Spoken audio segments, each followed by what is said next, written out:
kasus stunting di Indonesia masih tinggi. Stunting atau gangguan tumbuh kembang anak akibat kekurangan gizi kronis berdasarkan data dan dari Kementerian infeksi Kesehatan berulang tahun 2022, masih banyak ditemukan. Namun di ada Indonesia. kabar duka yang saya terima bahwa anak tersebut meninggal. Di usia Jagat yang menginjak 12 bulan, ia hanya memiliki berat 7,2 kg dengan tinggi 70,5 cm. Dengan kondisi berat dan tinggi badan yang berada jauh di bawah rata-rata, Jagat didiagnosa dokter mengalami stunting.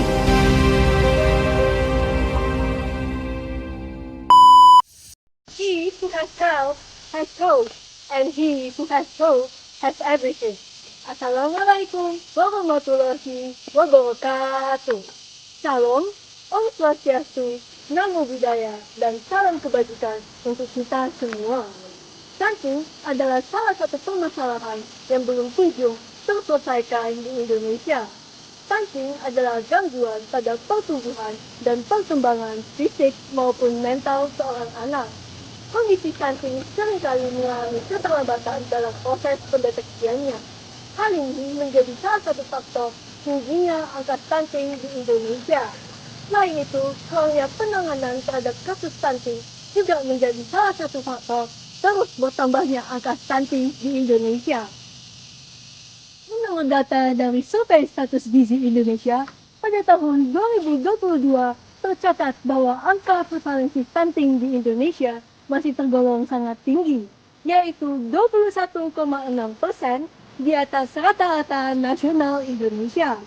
Selain itu, di Indonesia terdapat 2 provinsi yang masih menduduki 2 angka stunting tertinggi, yaitu Provinsi Nusa Tenggara Timur dan Sulawesi Barat, dengan persentase masing-masing 35,3% dan 35%.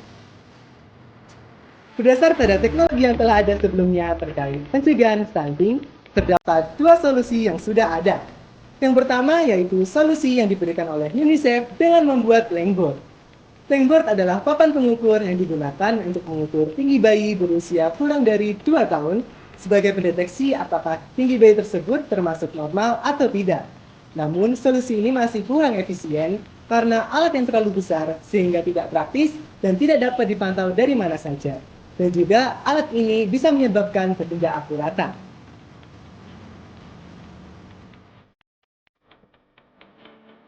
Yang kedua adalah anthropometric kit.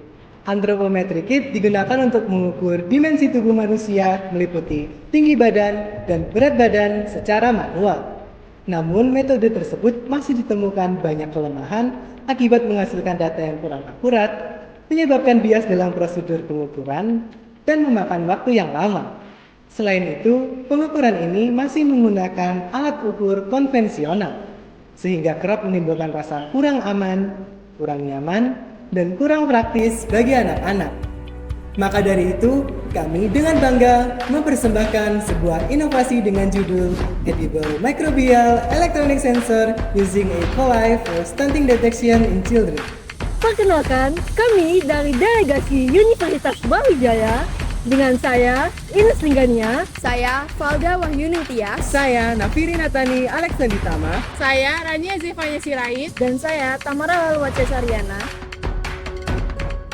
Rancangan yang kami ciptakan berupa Edible Microbial Sensor yang berguna untuk mendeteksi stunting secara dini.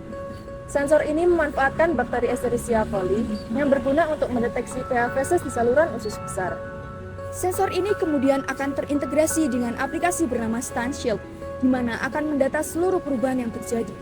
Aplikasi ini memiliki 4 fitur utama, yaitu screening, hasil sensor, statistik pertumbuhan dan perkembangan, serta rekomendasi gizi. Alat ini akan mengetahui hubungan pH feses dan bakteri Escherichia coli untuk memprediksi ketidakseimbangan jumlah mikroorganisme pada usus dengan prevalensi stunting pada anak kecil, sehingga dapat menjadi solusi preventif untuk menurunkan prevalensi stunting melalui alat yang kami buat. Adapun penggunaan bakteri E. coli menjadi pilihan yang terbaik sebagai indikator pendeteksian stunting karena memiliki ketahanan terhadap pH rendah maupun pH tinggi. Ketika E. coli berada pada pH tersebut akan bisa bertahan, tetapi tidak akan berkembang secara pesat seperti dalam pH optimum pada pH 7 hingga 7,5. Kemudian, bakteri E. coli yang ditemukan pada payload ini dapat membelah dalam waktu yang singkat, yaitu sekitar 30 menit.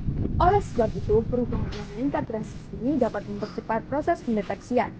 Selain itu, bakteri E. coli bersifat anaerob sehingga dapat bertahan dalam sensor yang minim akan ketersediaan oksigen.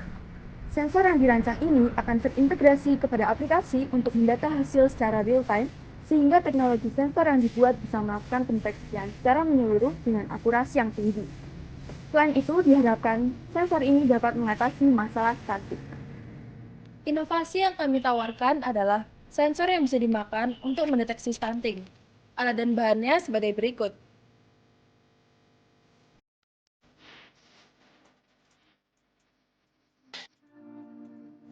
Adapun mekanisme kerja yang kami gunakan sebagai berikut. Yang pertama, sensor yang berada di dalam pil akan masuk ke dalam usus besar melalui mulut dan perut. Setelah itu, sensor akan berada di dalam usus besar selama 6 minggu. Di dalam sensor terdapat bakteri E. coli yang akan mendeteksi perubahan pH feses. Dan di dalam sensor terdapat detektor yang akan mengolah data dan akan ditransferkan ke dalam aplikasi. Hasil data yang telah ditransferkan ke dalam aplikasi dapat dibaca oleh penggunanya. Inovasi ini memiliki potensi yang tinggi untuk diketahui loh. Yang pertama, menjadi upaya peluang pemasaran yang baik. Yang kedua, menjadi pencegahan dini. Yang ketiga, dapat memberi saran nutrisi yang baik. Dan yang keempat, dapat memantau kondisi perkembangan anak. Dalam rangka memastikan keberlanjutan inovasi Stanshield, kami telah merancang rencana yang mencakup beberapa tahapan. Berikut adalah gambaran rencana kelanjutan inovasi hingga tahun 2028. Di tahun 2024, kami akan fokus pada pengembangan dan implementasi alat serta aplikasi Stanshield secara intensif untuk memastikan kinerjanya sesuai dengan harapan. Kemudian di tahun 2025, kami akan melakukan uji kelayakan lebih lanjut terhadap alat yang telah dikembangkan sebelum diperkenalkan kepada publik. Selanjutnya, di tahun 2026, kami akan melakukan kerjasama dengan pemerintahan dan juga Badan Kesehatan Jawa Timur sebagai langkah awal sebelum memperkenalkan alat dan aplikasi Stanshield kepada masyarakat. Setelah itu, di tahun 2027, kami akan memperkenalkan aplikasi Stanshield secara nasional kepada seluruh masyarakat melalui promosi di sosial media dan juga sosialisasi kepada masyarakat tentang apa sih Stanshield itu, bagaimana penggunaannya, dan apa saja manfaat yang bisa kita terima dari aplikasi Stanshield ini. Terakhir, di tahun 2028, kami akan menyebarluaskan alat dan aplikasi Stanshield ini ke seluruh Indonesia secara merata melalui kerjasama dengan badan-badan dan juga institusi yang ada di Indonesia, serta melalui promosi dan juga sosialisasi yang semakin disebarluaskan. Adanya berbagai solusi pendeteksian stunting seperti Langboard dan Anthropometry Kit ternyata belum secara optimal memperoleh data stunting secara efisien. Untuk itu, kami menawarkan gagasan berupa edible microbial sensor yang memanfaatkan Escherichia coli sebagai solusi alternatif pendeteksian stunting secara dini. Hadirnya edible microbial sensor ini merupakan bentuk solusi untuk mengurangi angka stunting di Indonesia. Hal ini dapat menyongsong Indonesia Emas 2045. Dengan memanfaatkan bakteri Escherichia coli, kita dapat mengetahui kondisi yang ada di usus besar, terutama pH feses. Seluruh data yang diperoleh dapat diakses melalui aplikasi Stanshield dan dapat dipermudah pemonitorannya. Waktu dan kesehatan merupakan dua aset berharga yang tidak dihargai dan dikenali sampai telah habis waktunya.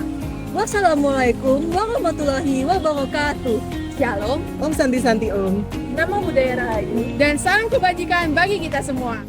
Stanshield Bersama melindungi anak bangsa.